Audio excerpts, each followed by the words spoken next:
તો બીજી તરફ ભાવનગર શહેરમાં પણ રોડ રસ્તાની ખરાબ હાલતથી સ્થાનિકો પરેશાન છે।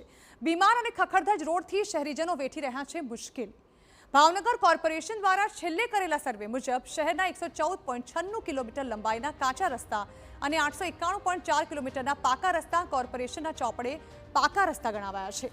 સાધારણ સભામાં નગરસેવકો શહેરના ખખડધજ રોડ માટે હૈયાવરાળ કાઢતા હોય છે, પરંતુ તેને પણ તંત્ર નથી ગણકારતું। શાસક પક્ષ પણ બીમાર રોડને કારણે હાલાકી ભોગવી રહેલી પ્રજા માટે અધિકારીઓના કાન સાંભળવા નબળા પુરવાર થયા છે।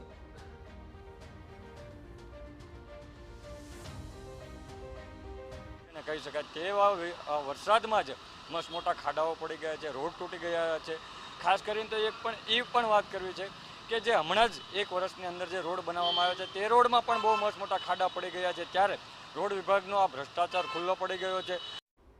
તો ચોમાસું હજુ ચાલુ જ છે ત્યાં શહેરના અનેક રોડ પર ખાડા દેખાવાનું શરૂ થઈ ગયું છે।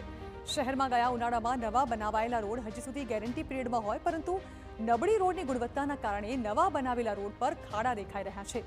શહેરમાં ચોમાસા પહેલા અનેક રોડ ખોદી નાખવામાં આવ્યા છે અને હવે ચોમાસું શરૂ થયું હોવાથી અગાઉના અનેક રોડના કામ અધૂરા મૂકી દેવામાં આવ્યા છે, જેનાથી ભાવનગરની પ્રજા મુશ્કેલીનો સામનો કરી રહી છે।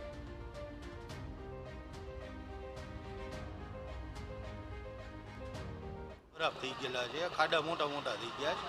અમારે રિક્ષાવાળા બાઇકવાળાને અહીંયા અમુક વાર ચીપિયા તૂટી જાય છે, સોક્સ તોડી કાઢ્યા છે। થોડા મોટા મોટા 2.5 ફૂટના ખાડા છે। આ સ્ટેશન ચોકમાં સામે પાણી બહુ ભરાઈ રહે। આ અંગે મહાનગરપાલિકાના સ્ટેન્ડિંગ કમિટીના ચેરમેનને પૂછતા તેમણે જણાવ્યું કે હાલમાં શહેરમાં જ્યાં ખાડા પડ્યા છે તે પુરાણ કરવાનું કામ શરૂ થયું છે અને તાત્કાલિક ખાડા પૂરાશે। આ સિવાય વરસાદ બંધ થતા અને તડકો નીકળતા રોડને રિપેર કરાશે।